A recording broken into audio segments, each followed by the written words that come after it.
안녕하세요. DJ 서영입니다. 오늘의 사연 시작해 보겠습니다. 안녕하세요.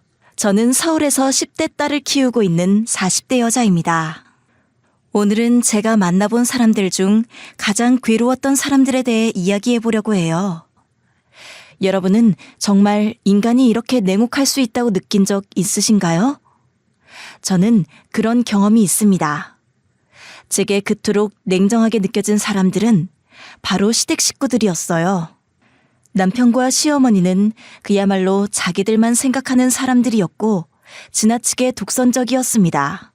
남편과 시어머니는 언제나 타인의 감정이나 상황은 고려하지 않고 오로지 자기들 의견과 감정만이 중요한 듯 행동했죠. 결국 그들이 사고를 치고 말더군요. 저는 그때를 놓치지 않고 그들에게 단단히 각인될 만한 교훈을 주었습니다. 지금부터 시댁 식구들의 만행과 제가 어떻게 그들을 혼쭐 냈는지 이야기해 볼까 합니다. 저는 어릴 적부터 회계사를 꿈꿨습니다. 대학에 가면서 그 꿈은 더욱 확실해졌죠.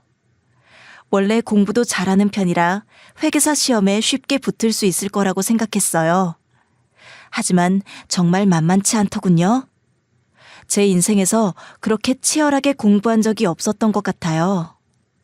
잠까지 줄여가며 공부했죠. 과연 될까 하는 의문이 들 무렵 다행히 저는 회계사 시험에 합격할 수 있었어요.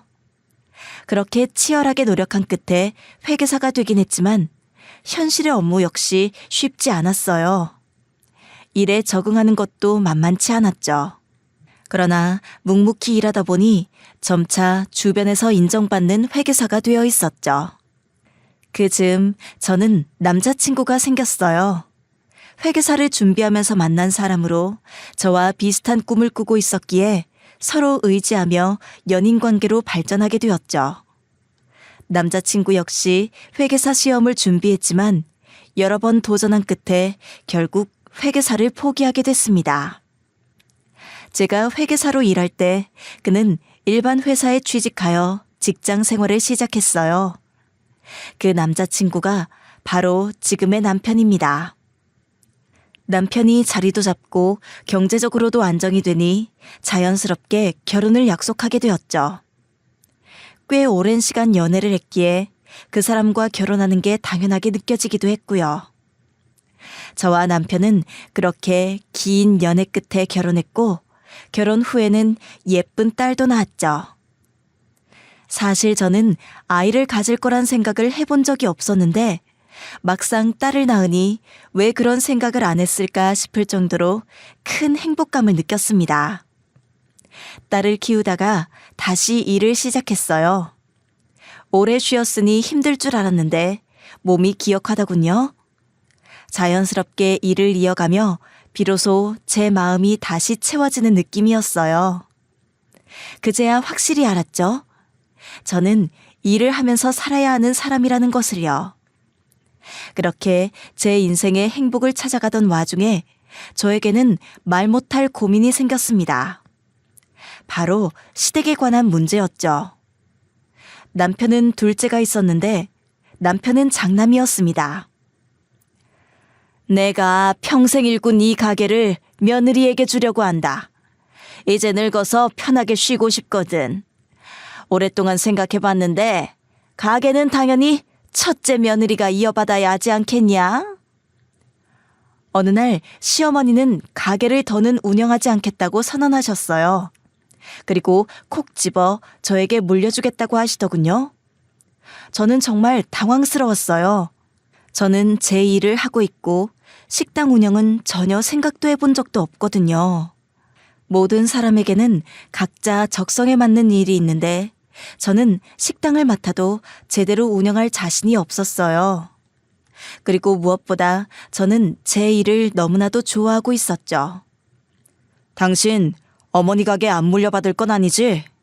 설마 그렇게 멍청한 짓은 안 하겠지? 그치? 난 어머니 가게 물려받을 생각 없어. 내가 요리도 잘 못하는 거 당신도 알잖아. 내가 어떻게 어머니 가게를 이어받아. 왜 못 물려받아? 요리야 배우면 되는 거지. 사업체를 갖는 게 얼마나 큰 힘이 되는지 몰라서 그래? 그렇게 하고 싶으면 당신이 물려받으면 되잖아. 난 내 일이 좋아. 지금처럼 힘 닿는 데까지 계속하고 싶다고. 뭐 얼마나 대단한 일을 한다고 유난이야? 요즘 회계사가 예전 같지 않잖아. 널린 게 회계사라고. 잔말 말고 일 그만두고 어머니 가게 받아. 싫다니까? 내가 내일 하겠다는데 당신이 무슨 권리로 막아? 어머니가 가게 물려주신다 해도 무조건 네 하고 받으란 법은 없잖아. 당연하지. 회계사에서 언제까지 밥 벌어먹고 살 거라고 생각해? 당장 어머니 가게 물려받으라니까? 분명히 말하지만 난 그럴 생각 없어. 지금 내 일이 좋아. 그러니까 더 이상 설득하려고 하지 마.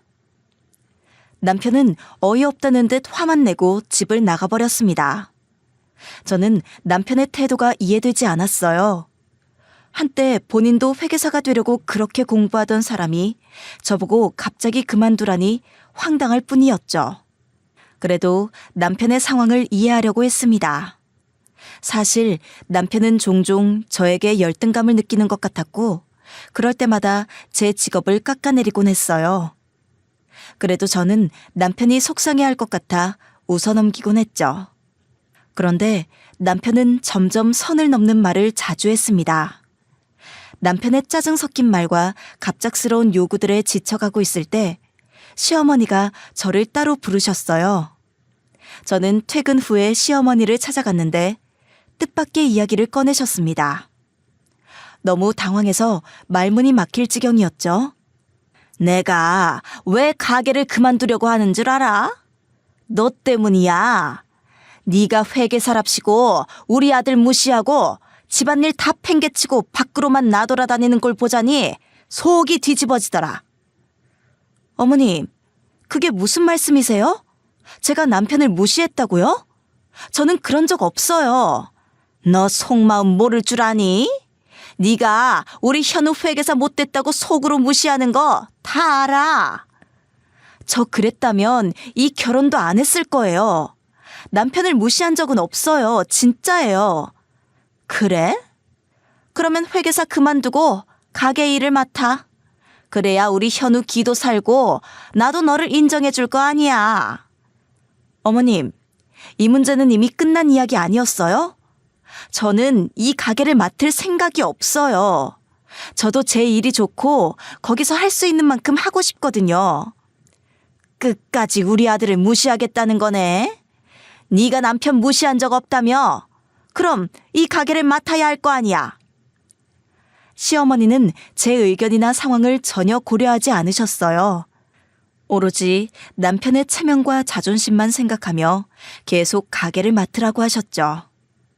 저는 시어머니가 너무 억지를 부린다고 느꼈어요. 남편의 자존심을 위해 제가 가게를 맡아야 한다는 말이 너무 터무니없게 느껴졌거든요. 시어머니는 제 표정이 어두운 걸 알면서도 계속 심기를 건드리셨어요. 네 시아버지 돌아가셨을 때 기억나니? 그때 며느리가 돼서 간병 한 번 안 하더니 내가 너 이럴 줄 알았다. 애초에 왜 결혼을 했냐? 이럴 거면 결혼하지 말았어야지. 어머님, 아버님 얘기하시는데 저도 최선을 다했어요. 주말엔 늘 간병했고 평일에도 자주 찾아뵀잖아요. 가끔 와서 얼굴 비치고 가는 게 그게 간병이냐? 며느리면 일을 그만두고 시아버지 간병을 해야 하는 거야. 시어머니의 말씀에 기가 막혀서 뭐라고 해야 할지 모르겠더군요. 제가 결혼한 지 얼마 안 됐을 때 시아버님이 간암 진단을 받으셨거든요. 시아버님은 병원에 오가며 힘든 시간을 보내셨고 저도 자주 찾아뵈었죠. 그런데 그때도 시어머니는 간병을 안 한다며 매번 저를 탓하셨습니다. 사실 그 당시에 시아버님께서 오히려 시어머니를 말리셨고 저는 그만큼 할 만큼 다 했다고 생각했거든요. 자주 찾아가서 병원비도 보태드리려고 했었죠. 그런데도 시어머니는 아직도 그 일을 꺼내시며 저를 비난하시는 겁니다. 제가 더 참을 수가 없었어요. 어머님, 사실 저도 이 복잡한 회계사 일 그만두고 편하게 가게에서 일하고 싶을 때도 많아요. 그런데 제가 가게를 맡고 싶지 않은 이유는 어머님 때문입니다. 뭐야? 나 때문에 안 한다고? 시어머니가 며느리한테 조금 뭐라고 했다고 대드는 거야? 어머니가 저한테 한두 번 이러신 게 아니잖아요. 이제는 정말 지칩니다. 어머님 가게 맡을 생각 절대 없으니까 그리 아세요. 말하다 보니 울컥하는 마음이 들더군요. 시어머니가 저를 들들 볶고 고된 요구를 하며 힘들게 했던 기억들이 떠올랐어요. 주말이나 평일마다 한 번이라도 가겠다고 하면 일이 바빠서 못 갈 때는 꼭 불만을 드러내시고 남편이 저 때문에 기가 죽는다고 하셨던 말들까지 생각났죠. 그런 시어머니가 가게를 물려주려는 이유가 남편의 체면 때문이라는 게 어이없고 화가 났습니다. 그때 저는 이 집안과 이제 인연을 끊어야겠다고 결심했습니다. 시어머니는 제 말을 듣고 방으로 들어가셨고 다음 날 저와 동서를 가게로 부르셨습니다. 이 가게는 첫째 며느리가 아닌 둘째 며느리한테 물려줄 테니 그런 줄 알아라. 네? 어머님, 제가 어머님 가게를 받으라고요? 형님, 이게 어떻게 된 거예요? 네 잘나신 형님이 내 가게는 못 물려받으시겠단다. 그러니 피할 수 있어. 둘째 며느리한테 다 줘야지. 동서는 이 상황에 놀란 듯 저를 쳐다보았고 저는 아무 말 없이 동서의 등을 다독여 주었어요. 시어머니는 저를 보란 듯 동서에게 서류까지 건네며 가게를 통째로 넘겨주셨죠. 이 소식을 들은 남편은 큰 충격을 받았고 저에게 소리치며 대체 어떻게 된 일이냐고 다그쳤습니다. 솔직히 저도 시어머니의 행동이 놀라웠지만 가게를 받을 생각이 없었기에 그리 신경 쓰지 않았어요. 하지만 그때부터 남편과의 갈등은 점점 더 심해졌고 우리는 매일 싸우는 일이 잦아졌습니다. 남편은 동서가 가게를 넘겨받았다는 소식을 들은 뒤 저에게 막말을 하기 시작했어요. 당신 그렇게 잘났어? 내가 분명히 어머니 가게 물려받으라고 했잖아. 내 말이 우스워? 나도 분명히 어머님 가게 안 받는다고 했잖아. 동서가 물려받았으면 된 거 아닌가? 동서는 일도 야무지고 가게 일도 잘해왔으니까 더 잘할 거야. 그게 말이야? 우리가 받을 수 있었는데 그걸 동생한테 넘겨준 게 잘 됐다고? 당신 진짜 미쳤어? 그만 좀 해. 나는 애초에 가게 물려받을 생각이 없었어. 내가 안 받겠다는데 왜 이렇게 난리야? 아주 잘났네. 그냥 계속 회계사나 한다는 거지? 당신 나 무시하는 거지? 사실 속으론 내가 당신보다 못하다고 생각하는 거잖아. 이제 그만 좀 해. 동서한테 가게 맡긴 게 뭐가 그렇게 큰일이야? 굳이 이렇게까지 화낼 일인가? 당신이 내 말 무시하니까 내가 이러는 거 아니야. 내가 가게 받으라고 했어 안 했어? 나도 더는 못 참겠다. 우리 그냥 이혼하자. 싸우는 것도 이제 지쳤어. 뭐? 이혼? 좋아. 이혼해. 당신이 이혼하자고 하면 내가 무서워할 줄 알았어? 이혼하자. 이혼해.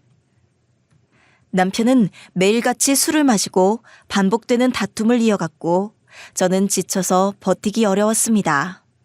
결국 이혼을 결심하게 되었죠. 예전부터 생각해왔던 일이었기에 막상 결정하고 나니 마음이 편해졌어요. 앞으로 시댁과 연을 끊고 지낼 수 있다는 생각에 오히려 홀가분하기까지 했습니다. 이후 시댁 근처에는 아예 가지 않았고 시어머니 가게 앞을 지나칠까봐 일부러 돌아서 가기도 했습니다. 그렇게 남편과 이혼한 지 3년이 흘렀고 저는 이혼 후 훨씬 더 잘 지내고 있었어요. 평소처럼 아침에 사무실에 출근했는데 제 의자에 익숙한 누군가가 앉아있는 게 보이더군요. 자세히 보니 뜻밖에도 그 사람은 동서였어요. 동서가 고개를 들었을 때 저는 그 모습을 보고 깜짝 놀랐습니다. 동서, 얼굴이 왜 이렇게 됐어? 무슨 일 있어? 어디 아픈 건 아니지? 나 알아볼 수 있겠어? 형님, 저 좀 도와주세요. 제발요. 동서는 말랐고 얼굴에는 생기가 없었어요. 예전에 귀엽고 통통했던 모습은 온데간데 없이 사라지고 홀쭉한 몸에 퀭한 얼굴만 남아 있었죠. 살이 너무 빠져서 안쓰러울 정도였습니다. 3년 사이에 동서는 완전히 달라져 있었어요. 저는 그에게 다가가 조심스럽게 물었죠. 동서, 그동안 어떻게 지낸 거야? 얼굴은 또 왜 이렇게 됐어? 나한테 하고 싶은 말 있어서 온 거 아니야? 내가 다 들어줄 테니까 무슨 일인지 말해봐, 응? 형님한테 정말 이런 부탁까지 드릴 생각은 아니었는데 저도 더 이상 방법이 없어서요. 형님, 정말 죄송하지만 저 돈 좀 빌려주세요. 네? 동서는 제 앞에 무릎을 꿇고 빌기 시작했어요. 너무 당황해서 그를 일으켜 세울 생각도 못하고 그저 바라볼 수밖에 없었죠. 동서는 아이처럼 펑펑 울기 시작했고 저도 그 모습에 눈물이 날 지경이었습니다. 정말 돈이 하나도 없어요. 우리 큰딸이 많이 아픈데 제가 해줄 수 있는 게 없어요. 형님, 제발 저 좀 도와주세요. 동서 큰딸이면 서연이 맞지? 서연이가 왜? 어디가 아픈 건데? 동서가 나한테 말을 해줘야 내가 도울 수 있지. 여기 물 좀 마셔봐. 이거 마시고 천천히 말해봐. 동서는 물컵을 쥔 채 덜덜 떨었고 차마 한 모금도 마시지 못했습니다. 그가 어떻게 이렇게 됐는지 상상이 가지 않았어요. 물을 조금 마신 뒤 동서는 진정이 된 듯 조용히 숨을 들이쉬고는 천천히 입을 열었죠.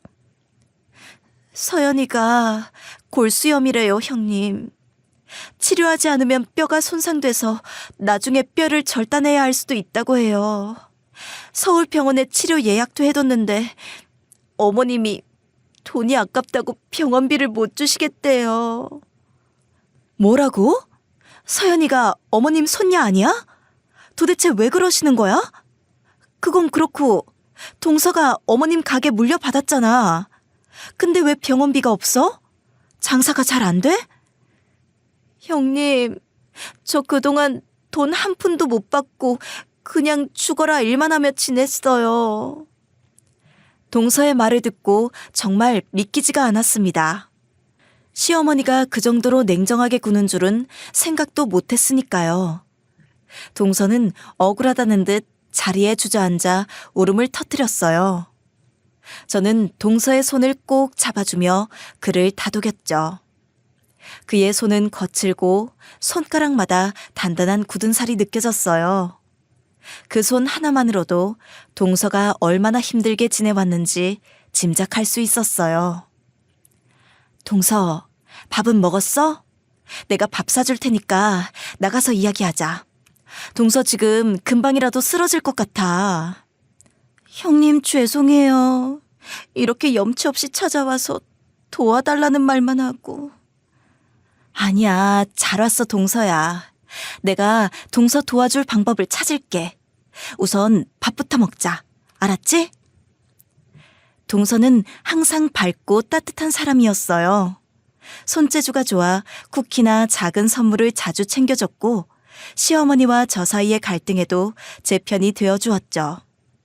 그런 동서가 이렇게 힘들어하는 걸 보니 마음이 무거웠어요. 동서와는 이혼 후에 자주 연락을 주고받다가도 바쁜 일상에 잠시 소홀해졌던 게 미안하기도 했습니다. 그동안 동서가 시댁에서 홀로 힘들게 지냈다는 걸 알았다면 절대 혼자 내버려두지 않았을 텐데. 동서가 이렇게 힘든 상태로 찾아온 건 제게도 큰 충격이었죠. 동서, 시어머니가 가게를 넘긴다고 하셨잖아. 그런데 지금 어떻게 된 거야? 어머님이 가게를 넘긴다고 해놓고 서류만 써놓고는 정작 도장은 안 찍어주셨어요. 그러니까 수익도 다 어머님이 가져가고요. 그게 정말이야? 사람이 어떻게 그렇게 못 될 수 있지? 동서, 그동안 어떻게 참았어? 내가 더 신경 썼어야 했는데. 형님, 죄송해요. 이렇게까지 찾아와서 부탁드리고 형님께 폐만 끼치네요. 죄송해요. 동서야, 그런 말 하지 마. 내가 할 수 있는 건 다 도와줄게. 참, 어떻게 그 집안 사람들이 이렇게 못돼 먹었을 수가 있지? 손재주도 좋고 다정한 동서를 시댁에서 부려먹은 것도 화가 나는데 돈 한 푼 못 받고 일했다는 사실이 믿기지 않았어요. 전 남편과 서방님은 한가롭게 낚시 다니고 가게는 시어머니와 동서가 함께 봤다니 어이없고 화가 났죠. 이혼할 때 이미 그 집이 상상 이상으로 고약하다는 걸 알았지만 동서가 이런 고생을 하고 있었다는 걸 생각하니 참을 수가 없었어요. 그래서 가게 장사는 잘 돼? 손님이 늘었으면 수익도 많이 났을 텐데. 네, 장사는 더 잘 되고 있어요. 그런데 어머님이 돈 없다면서 월급은커녕 아무것도 안 주세요. 그 말을 들으니 정말 환멸이 느껴졌어요. 동서의 딸이 아프다는 상황에서조차 도와주지 않고 방치하는 시어머니나 이를 외면하는 전남편과 서방님도 다 똑같이 생각됐죠. 동서 역시 이혼을 고려했지만 앞으로 딸과 어떻게 살아갈지 불안해 이러지도 저러지도 못한 상태였다고 했습니다. 잘 왔어, 동서. 이제 그 집 식구들 제대로 본때를 보여줘야겠네. 동서가 그동안 못 받았던 것들도 내가 다 받아줄게. 걱정하지 말고 나한테 맡겨. 형님, 정말 고마워요. 누구한테 부탁해야 할지도 모르고 막막했는데 이렇게 말해주시니 너무 감사합니다. 동서의 손을 꼭 잡고 다독이며 약속했어요. 그 말을 들은 동서는 눈물을 글썽이며 고맙다고 했죠. 저도 결심이 섰습니다. 이제 동서를 돕고 그 집안이 지은 죄를 반드시 돌려줄 작정을 했어요. 동서와 헤어지고 사무실로 돌아왔지만 도저히 일에 집중할 수가 없었어요. 자꾸 동서의 울먹이던 얼굴이 떠오르면서 그 집안을 가만히 둘 수 없다는 생각만 들었죠. 시어머니는 3년 동안 한 푼도 주지 않고 동서를 부려먹으면서도 미안한 기색 하나 없었고 처음부터 동서를 가게로 불러들여 종처럼 부리려 했던 게 분명했어요. 시어머니가 가게를 저에게 물려줬다면 그땐 제가 그 일을 겪었겠죠. 일을 그만두고 가게를 받았더라면 시어머니의 요구에 눌려 살았을 거예요. 그렇게 생각하니 이 집안을 그냥 둘 수 없겠다고 다짐하게 됐어요. 동서에게 일어난 일을 그대로 둔다면 시댁 사람들은 이 짓을 또 반복할 게 뻔했죠. 특히 시어머니는 절대로 스스로 반성할 사람이 아니었고 이 정도로 쉽게 넘어갔다면 저나 동서에게 피해를 줄 수도 있을 거라 생각하니 가만히 있을 수 없었어요. 집으로 돌아와 전 남편과 이혼할 때 정리해둔 자료들을 찾기 시작했어요. 증거를 모아 소송할 걸 준비를 해야 했죠. 그러던 중 예전 시어머니가 저와 동서를 앉혀놓고 가게를 물려준다고 하면서 서류를 건네던 장면이 찍힌 영상이 떠올랐습니다. 당시 저는 시어머니가 가게를 물려주겠다는 약속을 했다는 증거를 위해 영상으로 남겨놨었어요. 이 증거가 이렇게 요긴하게 쓰일 줄은 몰랐죠. 영상을 다시 재생하니 시어머니의 목소리가 선명하게 들려왔어요. 이 정도라면 법적 조치를 하기에 충분한 자료가 될 수 있다고 확신했죠. 요즘 한창 바쁘다더니 무슨 일이야? 나한테 상의할 거 있다며? 너 소송 하나 맡아줄 수 있어? 내가 증거 보내줄게. 한번 봐봐. 증거는 확실하니까 어려운 건 없을 거야. 그래? 뭔데 그래? 너 이런 부탁한 적 없잖아. 중요한 사건이야? 중요한 사건이야. 전 시댁이랑 관련 있는 사건이거든. 내 주변에 너만큼 유능한 변호사가 없다. 부탁 좀 할게. 네 입에서 유능한 변호사라는 말 들으니까 되게 기분 좋은데? 알았어. 증거 한번 보여줘봐. 내가 한번 검토해볼게. 잘 좀 봐줘. 그리고 소송 비용은 전부 내가 낼게. 나한테 청구하면 돼. 엄청 중요한 사건인가 보네. 기대되는데? 알았어. 내일 다시 연락하자. 저는 증거를 찾은 후 제 주변 지인 중 가장 유능한 변호사 친구에게 연락해 소송을 맡겼어요. 친구는 하루 만에 저에게 전화를 걸어 좋은 소식을 알려주었죠. 네 말대로 구두 계약도 분명한 계약이야. 다만 계약의 경우는 내용을 입증하는 게 힘든데 네 동서의 경우는 영상이 고스란히 남아있어서 입증하는 데 어려움은 없을 것 같아. 그래? 다행이다. 너 믿고 너한테 끝까지 소송 맡길게. 잘 부탁해. 알았어. 걱정하지 마. 잘 될 거야. 그리고 의뢰인을 한번 만나보고 싶은데 가능할까? 그럼 내가 동서한테 잘 말해둘게. 다시 연락할게. 고마워. 확신은 했었지만 막상 친구한테 유리하다는 전화를 받으니 마음이 놓이더군요. 저는 이 사실을 알리기 위해 동서에게 재빨리 연락했어요. 동서, 잠깐 통화 돼? 주변에 어머님 있으면 당장 없는 곳으로 자리 옮겨봐. 네, 형님. 주변에 어머님 안 계세요. 이 시간에 어쩐 일이세요? 동서, 나한테 증거가 있더라고. 동서한테 가게 넘길 때 어머님이 나랑 동서 불러놓고 계약서 읽었던 거 기억나? 나한테 그 영상이 있더라. 그게 정말이에요? 형님, 그런 걸 언제 찍어두셨어요? 정말 감사해요. 이혼 증거로 쓰려고 찍어놨던 거거든. 변호사인 친구한테도 물어봤는데 이 영상은 증거가 확실해서 어머님이 동서한테 가게 넘겼던 거 입증할 수 있을 거래. 실력 좋은 친구니까 걱정하지 마. 바로 소송하자. 소송 비용은 내가 전부 낼게.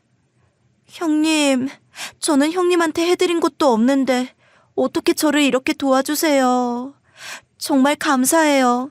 형님한테 받은 이 은혜 절대 잊지 않을게요. 동서, 다 잘 될 거야. 그러니까 걱정하지 말고 기다려줘. 그리고 모든 일이 끝날 때까지 힘들겠지만 절대 내색하지 마. 그리고 가게에 CCTV 있지. 그거 잘 관리해두고. 마지막 이 전화 끊자마자 변호사인 내 친구 번호 줄 테니까 한번 연락해봐. 형님, 너무 감사해요. 형님 아니었으면 전 아무것도 못했을 거예요. 동서, 딱 한 달만 버티자. 알았지? 그럼 한 달 뒤에 봐. 네, 형님. 정말 감사해요. 정말 이 말밖에 드릴 말씀이 없어요. 정말 죄송하고 감사해요, 형님. 동서는 몇 번이나 고맙다는 말을 반복하고 전화를 끊었어요. 저는 제가 할 수 있는 모든 일을 다 했죠. 이제 남은 건 악마 같은 시댁 사람들에게 벌을 주는 일뿐이었어요. 드디어 한 달이 지나고 전 화려하게 차려입었어요. 안 신던 힐을 신고 비싼 옷을 입었죠. 그리고 시어머니가 그렇게 갖고 싶다고 노래를 부르던 명품 백을 들고 시어머니의 가게로 향했어요. 시모는 절 보자마자 기겁을 하더군요. 네가 여길 왜 왔어? 응? 여기가 어디라고 기어들어와? 어머, 여긴 손님한테 이렇게 대접을 하나 보죠? 좀 기분이 나쁜데? 뭐? 얘가 뭘 잘못 먹고 왔나? 너 뭐야? 너랑 내가 얼굴 볼 일이 어디 있다고 여길 기어들어와? 저는 오늘 여기 손님으로 왔는데요. 손님을 이렇게 막 대하셔도 되는 건가요? 여기 서비스가 아주 엉망이네. 헐씨구, 너 3년 만에 나타나서 뭐 하는 거야? 무슨 꿍꿍이가 있어서 여길 왔냐고? 밥집에 밥 먹으러 왔죠. 다른 이유가 있겠어요? 저 빨리 정식 하나 주세요, 사장님. 너한테는 밥 안 판다. 그러니 당장 나가. 그런 게 어딨어요? 전 며느리는 손님도 아닌가? 밥을 먹던 손님들이 일제히 저와 어머님을 쳐다보는 시선이 느껴졌어요. 저는 어머님을 바라보며 얄밉게 웃었죠. 어머님은 분하다는 듯 눈을 부라리며 저를 쏘아보셨어요. 좋은 말 할 때 빨리 나가라. 영업방해죄로 신고하기 전에. 제가 뭘 잘못했다고 영업방해죄로 신고당해요? 한번 해보세요. 저도 할 말 많아요. 아니, 이게 못 본 사이에 아주 톡해졌네, 응? 무서워서 무슨 말을 못하겠어. 저도 손님으로 여기 온 거니까 우선 밥부터 주세요, 빨리요. 시어머니는 저를 한참 노려보더니 마지못해 주방으로 들어가셨어요. 동서는 그제야 제가 왔다는 사실을 알고 주방에서 나와 저와 눈을 맞췄죠. 넌 대체 뭐 하는 거야? 주방에 있으라니까 왜 자꾸 밖으로 기어나와? 어머님, 밖에서 시끄러워서 무슨 일인가 해서 잠깐 나왔어요. 시어머니가 동서에게 막대하는 모습을 보니 어이가 없더군요. 저렇게 3년을 버틴 동서가 대단해 보였어요. 잠시 후 시어머니는 음식을 제 앞에 툭 내려놓더군요. 좀 조심히 놔주시면 안 돼요? 옷에 튈까봐 걱정되네요. 이게 뭘 잘했다고 똥 싸듯이 나와? 너 내가 시어머니였던 걸 까먹었냐? 아니요. 어떻게 있겠어요. 어머님은 평생 기억에 남으실 뿐이니까요. 뭐야? 내 속 뒤집으러 일부러 온 거지? 그냥 밥 먹고 빨리 가? 그렇게 못할 것 같은데요? 어머님, 저 오늘 여기서 할 일이 많아서요. 어머님, 궁금하시죠? 이게 진짜 뭔 소리야? 아, 결국 우리 가게 탐나서 온 거구나. 너 요즘 돈 모자란 거야? 꼴 좋네. 그럴 리가요. 그랬으면 이렇게 차려입고 왔겠어요? 전 여전히 잘 살고 있으니 걱정 안 하셔도 돼요. 웃음기 가득하던 시어머니 얼굴이 차갑게 식어갔죠. 아직도 제가 못 살기만을 바라는 듯 했어요. 저도 그런 어머님을 보며 웃음이 나왔죠. 아니 이게 대체 왜 왔어? 내 속 뒤집으려고 온 거야? 어머님, 여기는 공공장소잖아요. 목소리 좀 낮추세요. 시끄러워서 밥을 못 먹겠네요. 네가 당장 나가야 내가 조용히 있지. 얼른 나가. 어머님, 여기 어머님 가게 아니잖아요. 이거 동서 가게예요. 계약서까지 쓰셨다면서 왜 여기 계세요? 그건 네 알 바 아니야. 우리 가족 문제야. 넌 우리 가족도 아닌데 뭘 그리 궁금한 게 많아? 아니, 그냥 이상해서요. 어머님, 혹시 직원으로 일하고 계신 거예요? 시어머니는 당황한 듯 말끝을 흐리더군요. 속이 시원해서 웃음이 나왔어요. 동서가 가게를 잘 운영해서 그런가 봐요. 손님도 훨씬 많아진 것 같고요. 아, 동서가 요리도 더 잘하고 손도 야무지니까 그런가? 뭐라는 거야? 우리 가게는 원래부터 잘 됐어. 아닌데요? 어머님이 하실 땐 이렇게 손님 많지 않았던 것 같은데. 이게 진짜 당장 나가라니까? 그 말을 듣고 동서가 주방에서 나와 제 옆에 섰어요. 시어머니는 얼굴이 빨개져서 소리쳤죠. 너 지금 제 편 드는 거야? 이게 누구 편을 들어? 동서, 사장님이 왜 이 앞치마를 메고 있어? 이런 건 풀어버려야지. 저는 동서의 앞치마를 풀어주고 당당하게 시어머니 앞에 섰어요. 잔뜩 주눅 들어있던 동서도 어깨를 펴고 시어머니를 바라보았죠. 동서, 준비는 다 됐어. 이제 걱정할 거 없어. 이 집 사람들 이제 벌 받을 날만 남았어. 뭐? 무슨 벌? 너희 지금 무슨 짓을 한 거야? 저는 시어머니에게 솥장을 내밀었어요. 시어머니는 그걸 보자마자 얼굴이 하얗게 질려서 바닥에 주저앉았죠. 그 와중에도 소리를 지르며 발악을 했어요. 너희들 이러고도 사람이냐? 이게 다 무슨 소리야? 어머님, 어머님이 동서에게 한 짓이야말로 사람이 할 짓인가요? 그 말을 듣고 시어머니는 대꾸도 못한 채 바닥에 주저앉아 넋을 잃고 있더군요. 그 소식을 듣고 전 남편과 서방님이 달려와 따지기 시작했어요. 너 기어코 이런 짓을 벌이는구나. 이 가게가 어떤 가게인 줄 알면서. 그러니까 동서를 무급으로 3년이나 부려먹었니? 너나 서방님이나 똑같아. 네 집안이 지금껏 동서에게 한 짓을 생각해봐. 네가 이렇게 큰 소리 칠 자격이 있어? 저는 남편에게 소리치고 동서를 데리고 가게를 빠져나왔어요. 시댁에서도 급하게 변호사를 선임했지만 증거가 너무 명백해서 그쪽 변호사도 손을 쓸 방법이 없었죠. 제가 가지고 있던 영상을 통해 구두 계약은 법원에서 인정받았어요. 다만 가게를 창업한 시어머니의 노력은 인정해줬죠. 동서는 서방님과 이혼 소송도 동시에 진행했기에 가게 지분에 대한 것이 주요한 쟁점이 됐어요. 저는 그걸 대비해 동서에게 지난 한 달간 가게 CCTV를 보관하라고 일러뒀죠. 가게 CCTV엔 서방님이 한 번도 나오지 않았어요. 시댁 식구들은 CCTV를 보자마자 얼굴이 파랗게 질리더군요. 더 이상 그들에게 희망이 없는 듯했죠.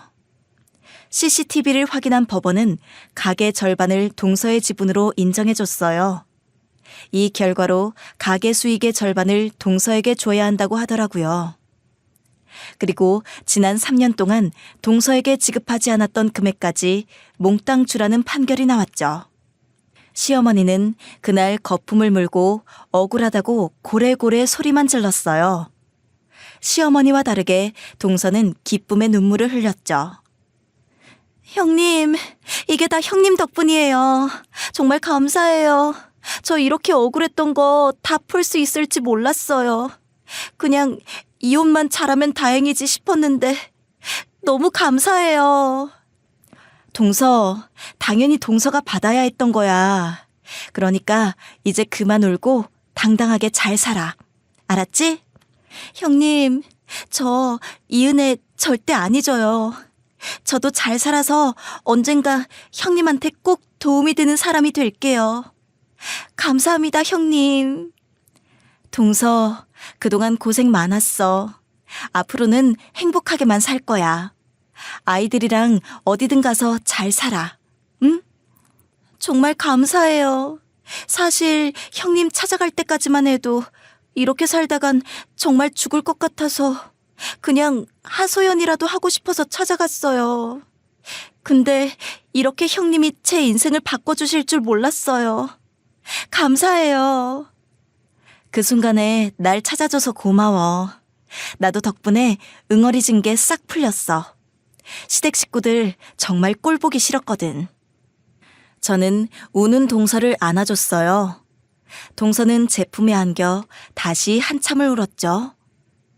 오래 고민했던 문제가 다 풀리는 기분이었어요. 괜찮다 스스로 다독였지만 시댁을 향한 앙금이 남아있었거든요. 저는 어쩌면 이런 순간을 기다려왔는지도 모르겠어요. 제 눈에 악마 같던 사람들이 처참히 무너지는 모습을 보니 드디어 제대로 벌을 받는구나 싶더라고요. 소송 이후 시어머니는 가게에 나오지 않았어요. 동서 당연히 가게에 나오지 않았죠. 가게는 문을 닫아놓다가 결국 매각해버렸어요. 가게를 매각한 금액에서 동서 몫을 받아내야 했기에 결과적으로 가게를 판 금액 전부인 15억을 동서가 받게 됐죠. 또 위자료는 별도로 내야 했어요. 시어머니가 2천만 원, 서방님이 2천만 원씩 동서에게 주게 됐죠. 조카들의 양육비 역시 서방님이 200만 원씩 보내야 하는 상황이었어요. 시어머니와 서방님은 억울하다며 매일 동서에게 전화를 한다고 하더라고요. 동서, 연락 다 받아주고 있는 거 아니지? 그냥 무시해도 돼. 난 동서가 너무 착해서 걱정이다. 걱정 마세요, 형님.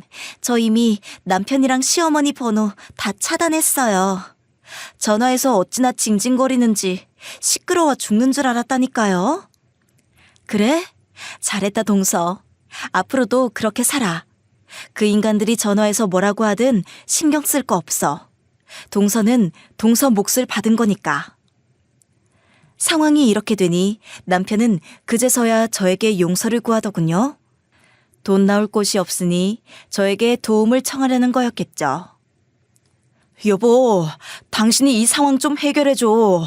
우리 가족 다 망하게 생겼어. 우린 너무 억울해. 재수 씨가, 아니, 그 사람이 당신 속인 거라니까? 동서가 뭘 속였는데 내가 이해할 수 있게 잘 설명해봐. 이상한 소리 할 생각하지 말고. 아니, 우리는 너무 억울해. 이렇게 다 뺏어가는 게 어디 있어? 법이 이상하다니까? 여보, 나 좀 도와줘. 제발. 남 인생 망치면서 이 정도 각오도 안 했어? 당신이랑 서방님이 동서한테 할 말이 있어? 여보, 내가 미안해. 그동안 내가 진짜 사과하고 싶었어. 내가 다 잘못했어. 그러니까 우리 다시 잘 지내보자. 응? 나 당신 없이는 못 살아. 난 너 없이 잘 사니까 그런 끔찍한 소리 하지 마. 그리고 왜 나한테 빌어? 가서 동서한테 잘못했다고 빌고 용서를 구해. 나는 이제 네 가족도 아니잖아? 여보, 우리 진짜 다시 시작할 수 없어? 그땐 내가 너무 철이 없었어. 당신이랑 헤어지고 나 정말 많이 반성했어. 제발 다시 한 번만 우리 관계 생각해줘. 꿈깨. 난 너랑 다시 살 마음 없으니까 그런 줄 알아. 내가 미쳤니? 그 집구석에 내 발로 걸어 들어가게? 당신만 반성하고 산 거 아니야. 나도 반성했어. 뭘 반성했는데? 당신도 나랑 이혼한 거 후회한 적 있어? 그치? 당신도 후회했었지? 당신이랑 너무 늦게 이혼해줘서 나한테 미안하더라. 이혼하고 보니 그렇게 반성을 하게 되더라. 그러니까 다시는 내 앞에서 재혼 이야기 꺼내지 마. 알겠어? 저는 남편을 단호하게 차단했어요. 이제야 미안하다고 울부짖는 남편이 한심할 뿐이었죠. 사람은 쉽게 변하지 않더군요. 남편은 이혼 전과 똑같았죠. 여전히 이기적이고 자기 생각만 하더라고요. 3년이 지난 지금도 남편과 이혼한 걸 단 한 번도 후회한 적이 없어요. 그만큼 이혼은 제 인생에서 최고의 선택이었죠. 남편의 연락처를 차단한 것도 잊을 만큼 그 후 바쁜 하루를 보냈어요. 밀려드는 일을 처리하느라 정신없었죠. 피곤한 몸을 이끌고 차에 탔는데 동서에게 전화가 왔어요. 형님, 잘 지내고 계세요? 오늘 제가 꿀을 좀 보냈는데 내일쯤 도착할 거예요. 저희 어머니가 직접 양봉하신 거니까 믿고 드셔도 돼요. 동서, 귀한 거 보내줘서 고마워. 나 맨날 받기만 해서 어떡해? 저번에 보내준 포도도 정말 잘 먹었는데. 형님이 받기만 했다뇨. 제가 형님한테 받기만 했죠. 이런 건 아무것도 아니니까 부담 없이 드셔도 괜찮아요. 아영이도 잘 지내고 있죠? 그럼 아영이도 잘 지내고 있어. 이제 곧 중학생이라고 정신없이 지낸다니까. 공부도 안 하면서 뭐가 이렇게 바쁜지 모르겠어. 아직 어리니까 공부하기 싫겠죠. 근데 아영이도 형님 닮았으면 공부 잘할 거예요. 그럴까? 난 잘 모르겠네. 자기가 하고 싶은 게 있다면 다행인데 없다면 어떻게 해야 할지 모르겠다. 참, 서연이는 좀 괜찮아? 지금도 병원 다니고 있다고 했지? 네, 형님이 도와주신 덕분에 많이 좋아졌어요. 너무 많이 들으셔서 지겹겠지만 정말 감사해요, 형님. 정말 이 말밖에 드릴 말씀이 없어요. 내가 내준 병원비도 다 돌려줬으면서 뭐가 고마워. 그거 동서가 다 낸 거야. 서연이는 동서가 치료해준 거니까 나한테 고마워할 필요 없어. 형님, 저 결혼한 거 매일 후회했었는데 형님 덕분에 이 후회를 멈출 수 있었어요. 형님같이 좋은 분을 만나고 보니 다 그럴 운명이었구나 싶더라고요. 그래, 동서. 그냥 앞만 보고 잘 살면 돼. 이제 그 집 사람들 생각도 하지 마. 동서는 두 딸을 데리고 친정으로 내려가 지내고 있어요. 큰딸이 병원에 다니고 있어 자주 서울에 올라오는데 저와는 그때마다 얼굴을 보고 있어요. 전화도 자주 하는 사이라 어쩔 때 보면 동서가 친한 친구처럼 느껴지기도 해요. 동서가 저와 연락할 때마다 고맙다는 말을 달고 살아서 아직은 부담스럽지만 시간이 가면서 친한 친구처럼 지내려고 하고 있어요. 저는 여전히 제가 좋아하는 일을 하며 잘 지내고 있어요. 딸은 요즘 부쩍 사춘기가 온 건지 저와는 말을 잘 안 하려고 하더라고요. 이전에는 하나부터 열까지 제 옆에 딱 붙어 말을 하는 아이였거든요. 처음에는 그런 딸한테 속상했는데 이제는 어느 정도 잘 적응하고 있어요. 아영아, 엄마가 오늘 필라테스 하다가 새로운 동작을 배웠거든? 한번 볼래? 엄마 필라테스 해? 언제부터? 난 몰랐는데. 얘가 이렇게 엄마한테 관심이 없어요. 엄마가 지난주부터 필라테스 한다고 너한테 말했잖아. 그랬어?